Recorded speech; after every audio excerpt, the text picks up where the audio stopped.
Dan sebaliknya, kalau misal makanan itu yang masuk dalam perut kita dari sesuatu yang haram, maka mau tidak mau anggota tubuh itu akan mengajak kepada kemaksiatan kepada Allah Subhanahu wa taala.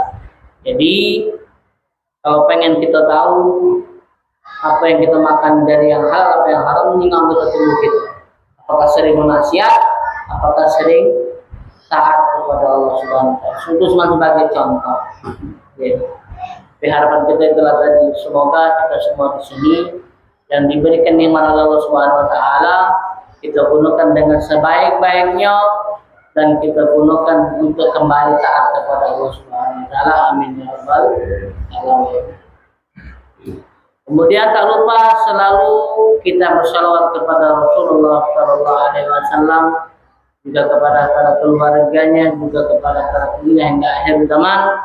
Salawat yang pastinya menghantarkan kita menuju kepada pertolongan Rasulullah atau syafaatnya Rasulullah SAW, karena harapan kita bersama selain ridha Allah juga kita mengharap ridha Rasulullah SAW.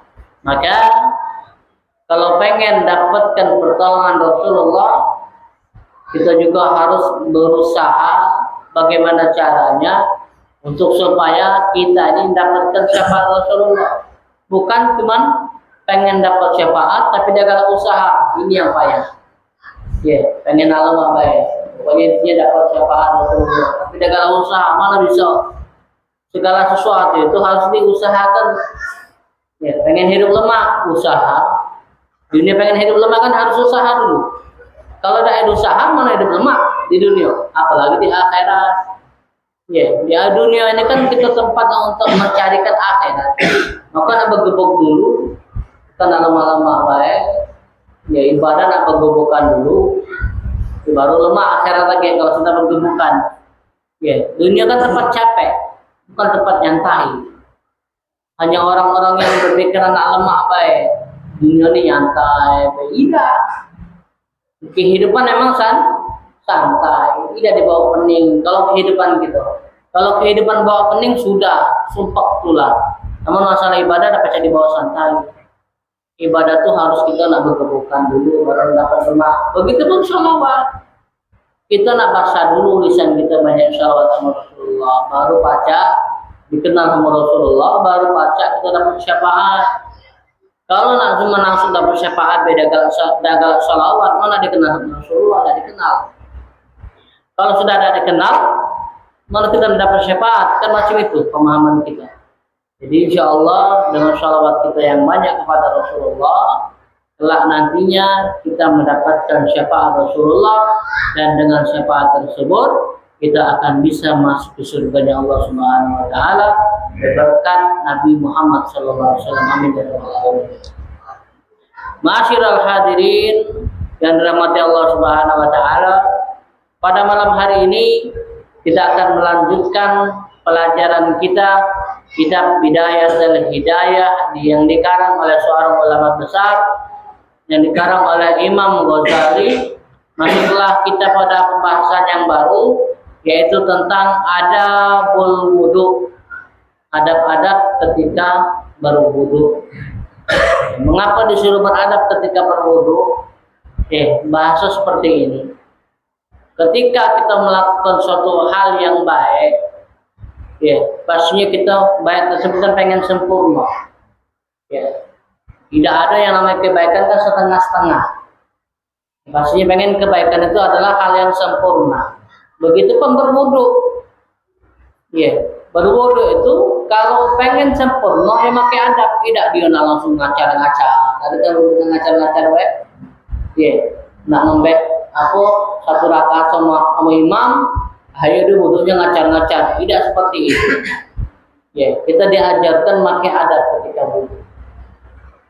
Jangan sampai ketika kita menghadap Allah dalam keadaan wudu kita tidak sah. Nauzubillah. Kenapa? Wudu kita tadi ngacar-ngacar, tidak pakai adab. Maka malam hari ini kita akan membahas masalah adab ketika berwudu. Nah, di sini diajarkan oleh beliau, Bismillahirrahmanirrahim, Qala al-Imam Ghazali wa nafa'na bihi bi ulumihi bidana min laqal fa idza faragta min al-istinja fala tatrukis siwak fa innahu mutahharatun lil fami wa mawdatun lil rabbi wa mustaqatun li syaitan. Al-Imam Ghazali mengatakan bahwasanya ketika kita sudah selesai istinja, tadi kemarin kita sudah bahas masalah istinja. Ya, dengan cara-caranya kita sudah jelaskan, cara bersihkannya kita sudah jelaskan. Maka malam hari ini kita langsung bahas masalah wudu. Ketika sudah selesai daripada istinja, beliau mengatakan, sebelum berwudu jangan pernah tinggalkan siwak. Sebelum wudu itu mati siwak dulu. Itu kata beliau. Oke, jadi sebelum wudu itu, siwak itu kita keluar dari kantong, gosok gigi dulu. Gosok gigi baru kita berwudu. Apa gunanya? Mutahharatun lil fami. Guna siwak itu adalah membersihkan mulut. Ya. Wa mardatun li rabbi, dan siwak tadi adalah untuk memberikan keridhaan Allah Subhanahu wa taala kepada yang maki. Wa mustaqatun li syaitan, dan dibenci oleh syaitan. Ya, makanya tadi kan kita diajarkan ketika kita sebelum wudu bersiwaklah dulu. Ya, agar apa? Pertama, bersihkan mulut. Ya, habis makan diajarkan juga habis makan bersiwak. Ya. Apa harus bersiwak? Karena kan kita kan kalau habis makan tuh disiapkan apa? Hai Mahmud, ada WhatsApp masuk. Tusuk gigi. Ya, tusuk gigi itu bahaya dah. Bahaya tuh. Karena dia lah landep. Nah, maka disuruh pakai siwak. Fungsinya sama untuk bersihkan habis makan tadi, ada nyela-nyela tadi. Ya, habis itu baru berkumur-kumur, nanti dapat buah. Ya, bersih niat. Itu yang pertama, untuk bersihkan mulut kita. Yang kedua apa? Untuk membuat Allah Subhanahu wa taala ridho dengan bersiwak tadi. Ya, yang ketiga adalah untuk supaya syaitan benci terhadap kita dengan memakai siwak. Dan juga di sini dikatakan Rasulullah Shallallahu Alaihi Wasallam mengatakan dalam salah satu hadisnya, wa sholatun bisiwak afdalu min sab'ina sholat bila siwak. Rawahu Abi Hurairah. Diriwayatkan bahwasanya sholat dengan siwak itu lebih baik, lebih mulia daripada sholat 70 rakaat dengan tanpa siwak. Sholat kita dengan siwak sekali lebih baik daripada 70 rakaat dengan tanpa siwak. 70 rakaat Pak, bayangkan. Sholat sunnah kadang kita tidak sanggup, ada yang sanggup 70 rakaat. Ada yang sanggup 70 rakaat. Ya, sehari semalam ada yang sanggup 70 rakaat. Ada WhatsApp masuk. Ya, sholat duha kamu pakai, sholat tahajud kamu pakai, ya, sholat sunnah kamu pakai, itu nyampe tak 70? Belum nyampe 70. Nah, kalau di sini dikatakan maka siwak sekali itu lebih baik dari 70 rakaat dengan kamu siwak. Baru sekali ya. Sholat kita ini berapa kali? 5 kali kita sudah baca hitungannya. Kalau sholat yang wajib 5 kali. Belum sholat sunnah kita, babliyah, ba'diyah kita, maka siwak maka tidak terhitung bagi pahala yang diberikan oleh Allah bagi orang yang memakai siwak ketika dia sholat. Ya. Hai Mahmud, ada WhatsApp masuk. Anak bawa barang KTP. Ya, bawa barang untuk siwak tadi. Kita melanjutkan hadis dulu. Nah, di sini selain mendapatkan pahala, ini juga Rasulullah SAW mengatakan, laula an asyqa ala ummati la amartuhum bisiwak fi kulli shalah. Jadi dikatakan, kalau tidak aku memberatkan atas umatku, maka aku pasti menyuruh mereka memakai siwak di setiap sholat. Ya, selanjutnya apa? Amat tu bersiwak hatta qasitu yaktubu alayya. Ya, kata Rasulullah,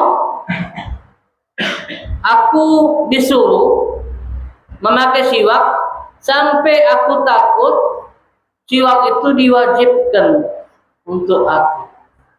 Nah, bayangkan kalau Rasulullah SAW itu diwajibkan, maka otomatis kita umatnya diwajibkan. Tapi inilah yang ketahuan sama Rasulullah. Rasulullah kan tahu yang akan terjadi di masa depan. Rasulullah tahu.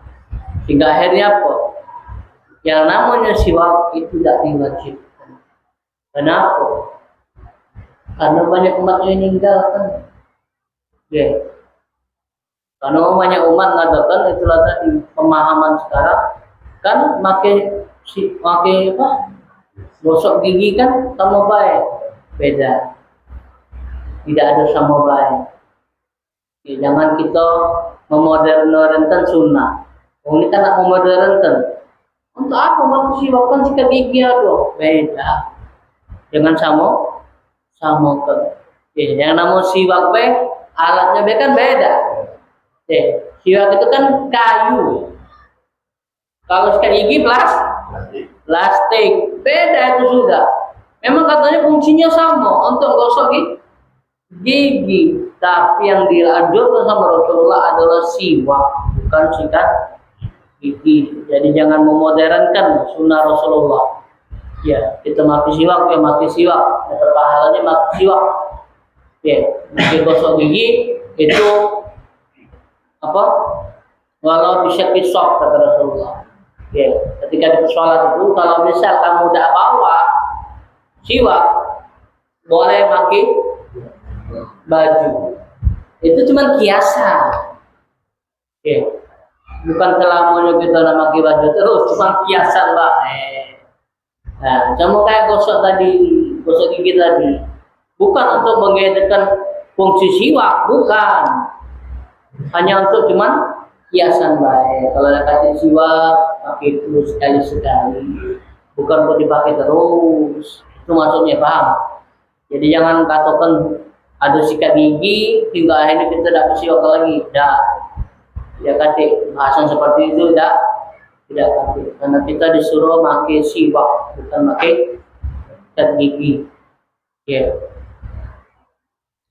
Itulah Rasulullah SAW tidak wajibkan kita siwak karena Rasulullah tahu banyak umatnya kalau bisa diwajibkan siwak tadi, umatnya pasti lakukan banyak dosa. Ya. Kita kalau nak kita ngomong jarang kan ada silakan. Lagi ingat, oke. Kalau tak ingat lewat gitu kita. Oke. Karena kita tadi itulah Rasulullah ada wajibkan kita berat kita. Oke, kita ini banyak yang lupanya daripada ingat. Padahal itu kan pahala. Pahala dapat sunnah Rasulullah. Tapi kita manusia banyak ketahui. Tidak mungkin nak bawa siwak kemana-mana. Itu omongan kita baik. Padahal siwak itu kan kecil. Ya. Ada juga yang kedua, orang ini rasa gigi.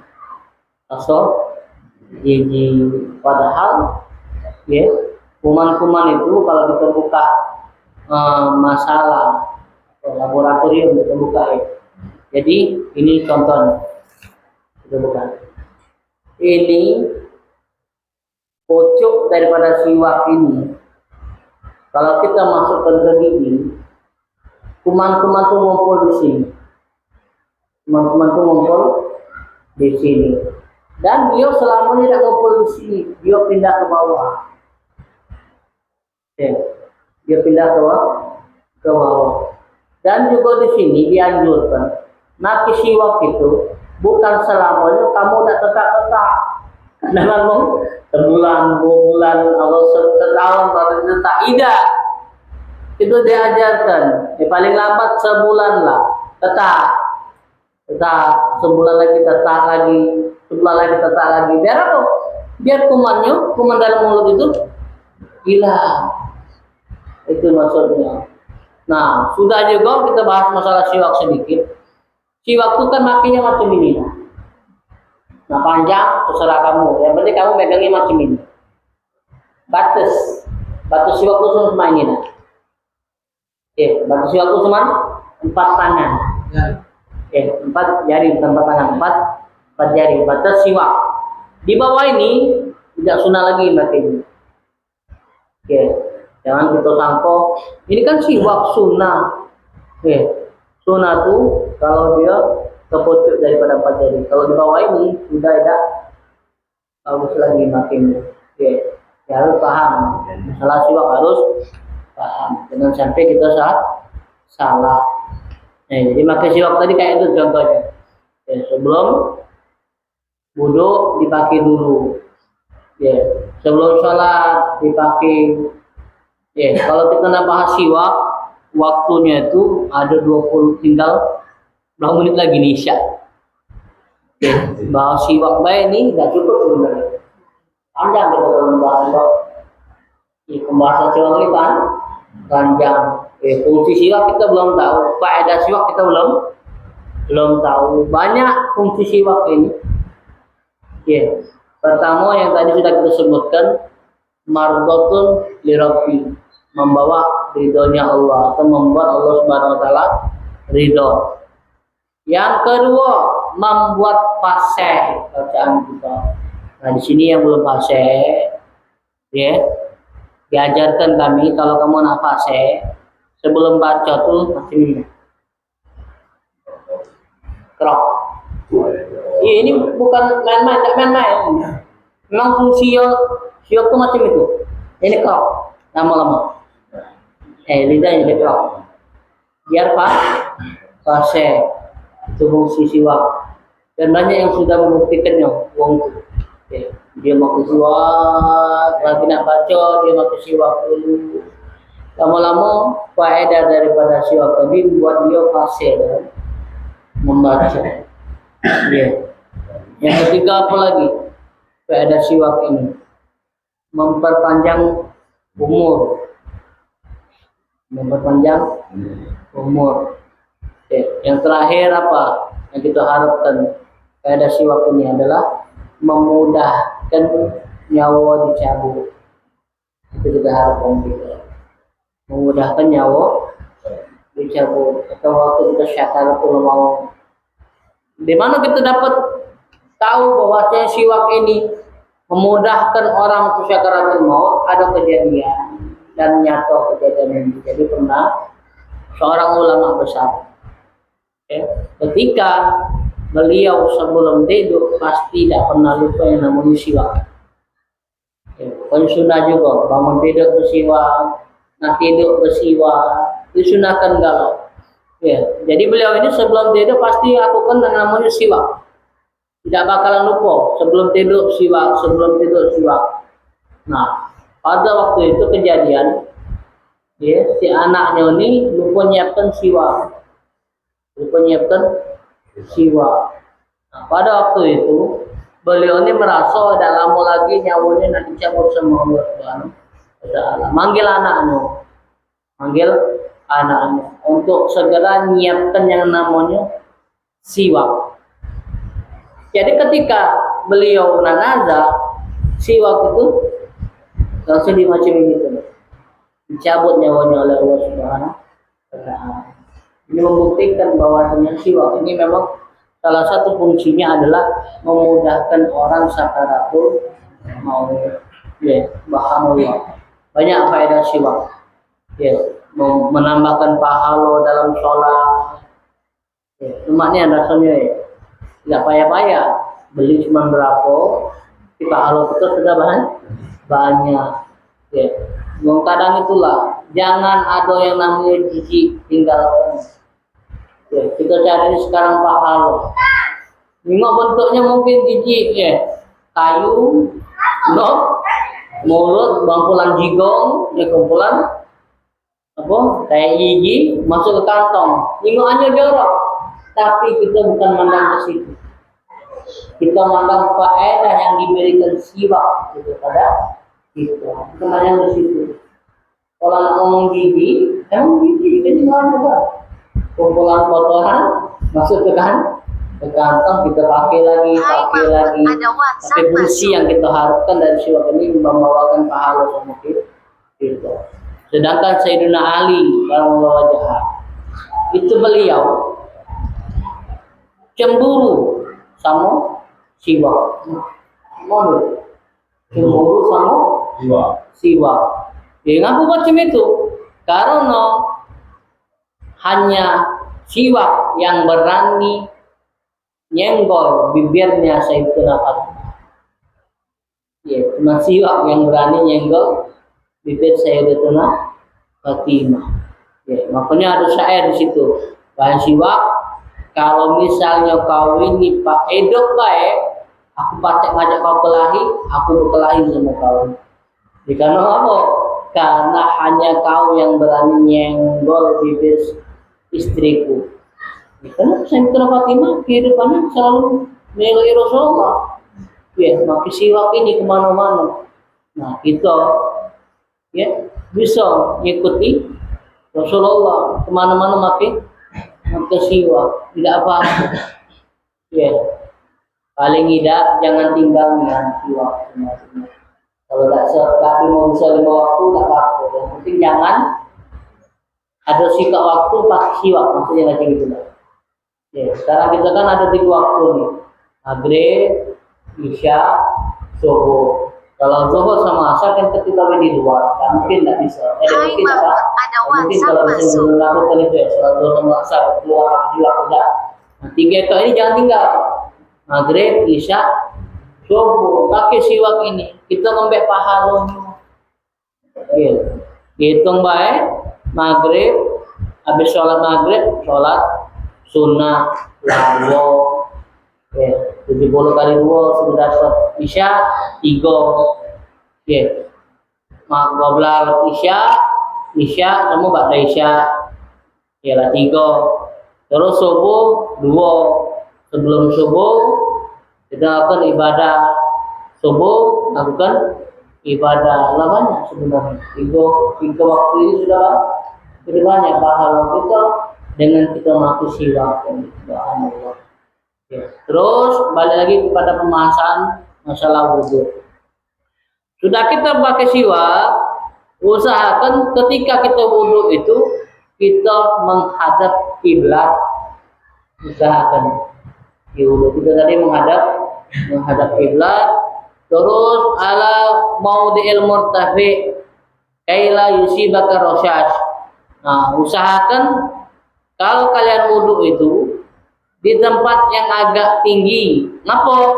Biar kalian tidak terkena percikan. Ya, ada yang tinggi, jangan rendah, jangan tempatnya rendah. Apalagi tempat tong itu, ya, lebih rendah dari wudhu kita. Jangan dia ayo percikannya. Ya, kadang-kadang kita tidak tahu yang rata kita tidak boleh. Ya. Yang rata kita tidak boleh. Kenapa? Takut kena percikannya tadi. Ya, kalau kita cari tempat yang agak tinggi. Nah, terus sebelum kita Hai Mahmud, ada berwudu WhatsApp tadi, masuk. ya, baca kalimat Bismillahirrahmanirrahim. Rabbi a'udzubika min hamazati syayatin wa a'udzubika rabbi ayyahdurun. Itu bacaan sebelum kita nak berwudu. Ya, sudah ngadep kiblat, sudah duduk tempat yang tinggi. Sebelum baju tadi kena air, baca itu dulu. Ulangi ya. Rabbi a'udzubika min hamazati syayatin wa a'udzubika rabbi ayyahdurun. Ya Allah, aku memohon kepadamu dari gangguan syaitan dan aku berlindung kepadamu Rabbi ayyahdurun. Ya. Orang-orang yang Rabbi ayyahdurun ini maksudnya engkau hadir untuk menghilangkan gangguan-gangguan syaitan. Ya. Kenapa? Ketika kita nak mulai wudu, mulai syaitan datang. Itu datang mulai ketika kita nak wudu, syaitan itu mulai datang. Makanya ada yang namanya penyakit waswas dalam wudu. Itu dari mana datangnya? Dari si fulan dan juga dari setan yang bisikkan. Jadi 2 Pak. Dari si fulan yang punya sifat gogopan, setan cuman maksudnya naik ke gugupan tadi itu. Oke. Dia cuma bisikkan ini. Setan ketika nak urut kita bisikkan. Oke, duduk waktu benar udah, sah udah. Nah, kita yang punya gugup tadi kan mulai sekali, 2 kali, 3 kali, lama-lama akhirnya mulai terjangkit penyakit was-was tadi. Gara-gara setan tadi bisikkan. Ya, jadi 2 tadi. Pertama kita hilang kegugupan dalam diri kita, biar apa? Biar setan itu tidak mudah bisikkan kita. Kita timbulkan keyakinan kuat-kuat ketika kita berwudu. Jangan ada kegugupan. Ya, pertama itulah tadi, kalau sudah gugup masalah wudu, habis baju kamu. Ya, sebanyak apapun baju habis. Apa? Sekali ulangnya lagi. Bukan gugup. Gugup. Dia udah yakin wudu dia sapi dah. 2 kali, 3 kali, kadang sampai 10 kali baru selesai. Itu yang gugup di situ. Yang punya penyakit was-was, naudzubillah, naudzubillah. Dan penyakit itu dia tuh macam-macam. Ada di tangannya, kadang ada di raih, kadang ada di kaki, bukan di raih di macam-macam penyakitnya tadi itu. Was-wasnya timbulnya di mana-mana tempat. Tidak fokus di wajah, kadang di kaki, dia siram kaki, kena ini, dia, 2 kali, 3 kali, sampai 5 kali baru nengok ada rasanya, baru selesai. Inilah yang namanya penyakit hati dijauhkan, penyakit was-was kita minta sama Allah untuk dijauhkan. Jadi setelah tadi sebelum kita berwudu baca kalimat tadi, minta tolongan dari Allah, minta perlindungan dari Allah. Kedua, summa kita salah yadaika salasa qabla ayyadkhulu ma'ina. Kemudian sudah kita baca doa tadi, kita cuci tangan kita 3 kali sebelum masuk ke dalam wadah. Nah, maksudnya wadah tadi itu bak yang lebih dari 2 pula. Langsung masuk tangan tidak jadi masalah. Kalau kurang dari 2 pula. Nah, ketika itu, kamu siram dulu tangan kamu, bukan langsung masuk dalam itu, bukan. Disiram dulu yang sini. Ini dikatakan di sini iksasala yadaika. Ini. Nah, sini. Sebelum masuk tempat wadah tadi, tempat wudhu tadi.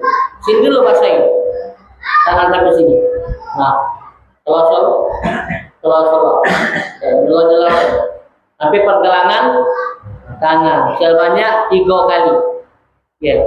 Sudah itu baru kamu masukkan tangan kamu tadi. Sudah di sini, 3 kali masukkan tangan, baru kumur. Nah, bagaimana bacanya tadi ketika kita macam ini? Jadi kita malam ini berwudu sekalian ada doanya. Bukan kita berwudu kaidah, tapi ada doa juga yang diajarkan sama Imam Ghazali ketika kita berwudu. Tadi wudu yang pertama doa yang pertama sebelum kita berwudu. Nah, ketika kita mengangkat tangan, apa doanya? Allahumma inni as'aluka yumna wal barakah wa a'udzubika minasyu'mi wal halakah. Ya Allah, aku meminta kepadamu memberikan yang berkah kanan, dan aku meminta perlindungan kepadamu dari sebuah kecelakaan atau kehancuran. Jadi minta sama Allah, tangan ini tangan yang berkah, bukan tangan yang bisa membawa kita kepada kehancuran. Kehancuran apa? Tangan yang kadang dipakai untuk zolim sama wong, tangan dipakai untuk menjahati wong. Makanya kita minta tangan ini jadi tangan yang berkah, tangan yang bisa bantu wong, tangan yang baik sama wong. Itu harapan kita. Kita berdoa sama Allah, minta sama Allah, tangan kita ini jadi tangan yang berkah, yang bisa membantu saudara-saudara kita. Itu maksudnya di sini. Dan jangan jadikan tangan ini tangan yang hancur, yang mencelakakan. Maksudnya apa? Tangan yang berbuat zalim sama wong, tangan yang berbuat maksiat. Itu minta sama Allah untuk jauhkan. Itu doanya ya. Paham doanya? Ingat doanya, ulang lagi. Allahumma inni as'alukal yumna wal barakah wa a'udzubika minas syu'mi wal halakah. Apa? Oke, iya. Belum hafal. Kalau sekali tak bisa. Nah 5 kali 6 kali. Kalau cuma malam ini dah hafal pula. Dan diulang-ulang. Oke. Artinya kita fotokopi. Kita fotokopi. Ini apa? Ini Arabnya. Lagi kita langsung artikan. Oke. Bagian yang edit siapa yang bisa? Bagian komputer. Oh iya. Komputer juga. Iya, pokoknya yang bisa lah ya. Lagi kita. Kalau ada ini kan ada yang ini. Itu niat. Iya, Itu niat. tapi nggak aku mah mau baca. Tapi kalau ini harus seperti itu saja hubungan lain. Ya kalau tadi ya, masa aku ini kalau bahasa Indonesia baik. Karena ada sama Ustaz. Jadi itu tanya. Oke. Lanjutkan dulu ya. Lanjutkan kita punya tanya jawab. Timbang gitu. Oke. Nah jadi sesudah kita apa? Kita 3 kali doanya tadi, baru kita masukkan tangan kita ke dalam bak tadi. Ya, kalau maksudnya bak tadi lebih dari 2 pula, itu terserah kamu. Nah, makai masuk ke tangan ke bak jadi atau makai ke keran, itu terserah kamu. Ya, sama baik itu bisa kalau. Ya, bisa kan? Kalau makai keran juga bisa. Apa? Makai canting juga bisa. Nah, kemudian setelah itu summa nawar wal hadas awil istibahatis shalah. Wala yang bagi anta azaba niataka qabla ghuslil wajhi. Wala su'udaka summa khadh ghurfatan lifika. Nah, setelah itu kemudian meniat mengangkat hadas atau membolehkan sholat. Jadi 2 niat itu kan. Ada nawaitul doa, ada nawaitul istibahatis sholat. Jadi terserah kamu. Nama yang mana? Ya, nama nawaitul doa atau nawaitul istibahatis sholat. Kamu baik itu? Cuma beda niatnya baik. Ya fungsinya sama. Kalau yang pendek langsung nawaitul istibahatis sholat itu pendek. Yang panjangnya nawaitul wudu'a lirafil hadasil asgori lillahi itu panjang. Kalau kamu tak bisa kepanjangan, kenapa? Penting ini harus mengetahui kita. Kenapa kata beliau?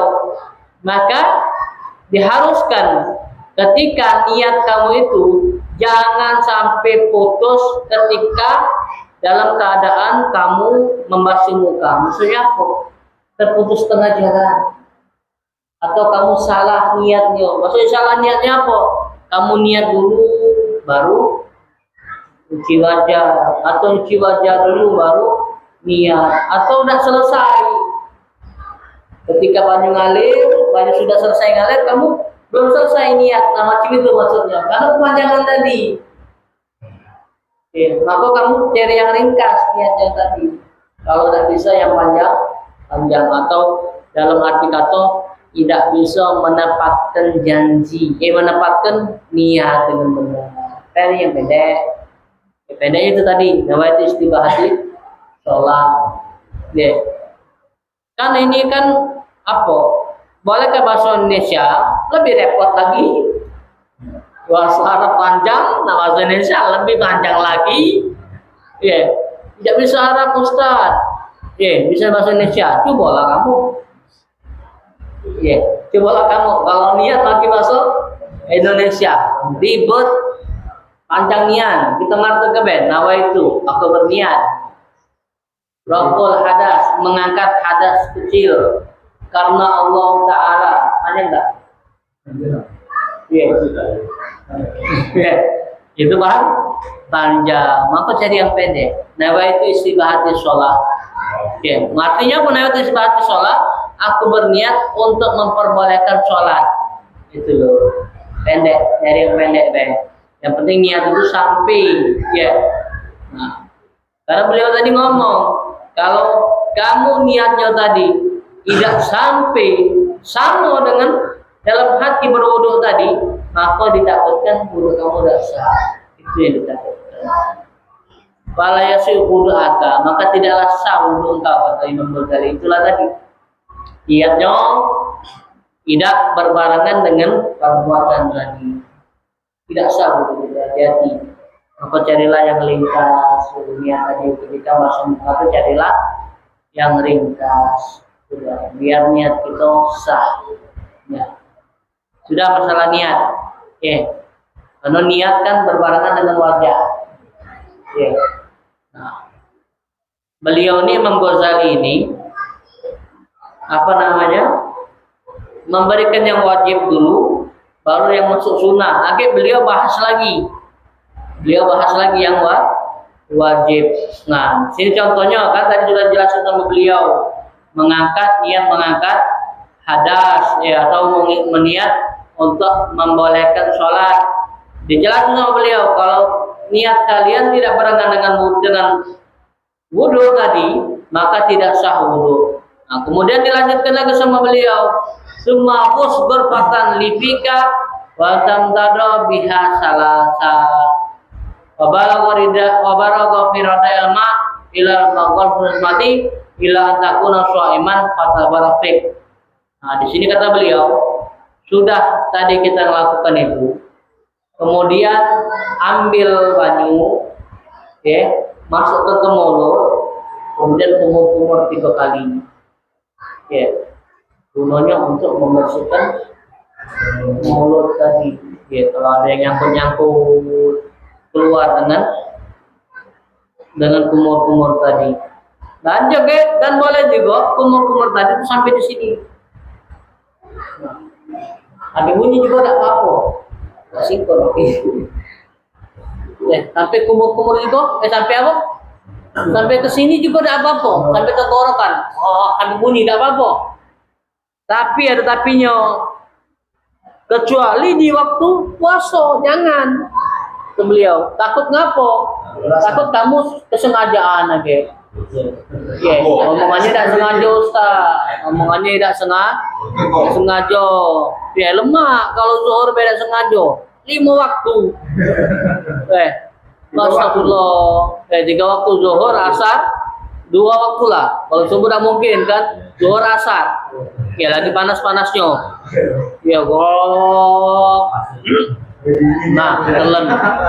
Astagfirullah. Tak sengaja, Ustaz. Maklumi waktu zuhur. Tak sengaja nian. Mungkin kan pikiran kita tak boleh seuzon bulan puasa. Mana boleh seuzon? Dosa kita. Ingok lagi habis asar barangan pula wudu. Ditelannya lagi. Kena menang. Maaf tak sengaja, Ustaz. Nah, tak sengaja 2 kali ini. Yang tanya gitu. Tak sengaja nian apa? Sengaja tapi ngomong tak sengaja. Nah, itu sudah. Jangan lagi. Kalau di bulan puasa tidak boleh. Hanya di luar bulan puasa yang boleh berkumur-kumur melebihi tenggorokan. Kalau di bulan puasa malah dimakruhkan hukumnya, bukan sunnah. Kita berkumur-kumur lebih itu malah hukumnya makruh, bukan malah sunnah. Makanya di wudu cuma di sini baik, jangan lebih. Jika di bulan Ramadan, Nah, doa juga ada di situ. Ketika kita berkumur-kumur ada doanya. Apa doanya? Allahumma a'inni ala tilawati kitabika wa kasrati dzikri laka wa tsabbitni biqauli tsabit fil hayati dunya wa bil akhirah. Minta sama Allah ketika kita berkumur-kumur, ya Allah, a'inni, Jadikanlah aku ya Allah ala tilawati kitabik, orang yang senang baca kitabmu. Ya, waktu kumur-kumur kan kita minta sama Allah apa? Supaya mulut kita dipakai untuk baca Al-Quran. Terbiasa membaca Al-Quran. Yang kedua apa? Wa kathrati dzikrilaka, minta banyak zikir sama Allah. Lagi berkumur-kumur ini. Ya, minta banyak-banyak berzikir sama Allah. Jadikan kita ni orang ahli zikir. Ya, ahli zikir kepada Allah. Dan juga wasabit ni biqauli sabit bil hayati dunya wa bil akhirah. Dan mantapkan ucapan aku dengan ucapan yang kuat di kehidupan dunia dan kehidupan akhir. Maksudnya Hai Mahmud, ada wasabit ni biqauli WhatsApp sabit masuk. ni apa maksudnya? Meninggal dalam keadaan beriman, bisa mengucapkan kalimat la ilaha illallah Muhammad Rasulullah. Itu maksudnya sabit ni biqauli sabit. Minta kemantapan ucapan kita. Waktu kita mengucapkan la ilaha illallah Muhammad Rasulullah itu dalam keadaan nazak, kita dimantapkan sama Allah, bisa mengucap macam itu. Itu kita minta sama Allah. Waktu ketika kita berwudu. Jadi ucapkanlah kalimat-kalimat ini. Ya. Kita ulangi lagi karena kita sudah masuk waktu Isya. Kita cuma ulangi doanya baik. Insyaallah kita nulis nian dan bersama arti-artinya ya. Jadi sebelum wudu tadi ya sudah kita ngadap kiblat. Kita doa Bismillahirrahmanirrahim. Rabbi a'udzubika min hamazati syayatin wa a'udzubika Rabbi ayyahdurun. Itu doanya sebelum berwudu. Kemudian nganu ke pergelangan tangan. Allahumma inni as'alukal yumna wal barakah wa a'udzubika minasyu'mi wal halakah. Itu doanya. Kemudian doa ketika kita berkumur-kumur, Allahumma a'inni ala tilawati kitabika wa kasrati zikri laka wa sabitni bil qauli sabit fil hayatid dunya wa fil akhirah. Doanya yang rekam ataupun yang live bisa untuk menghafalnya. Tinggal diulang-ulang lagi insyaallah yang sedikit ini bermanfaat dan bisa kita ngamalkan di setiap wudu-wudu kita dan memberikan manfaat untuk kita bersama. Amin ya rabbal alamin. Mungkin saja bisa aku sampaikan, insyaallah bermanfaat pada fakir sendiri dan kepada hadirin sekalian. Wabillahi taufiq hidayah. Wassalamualaikum warahmatullahi wabarakatuh.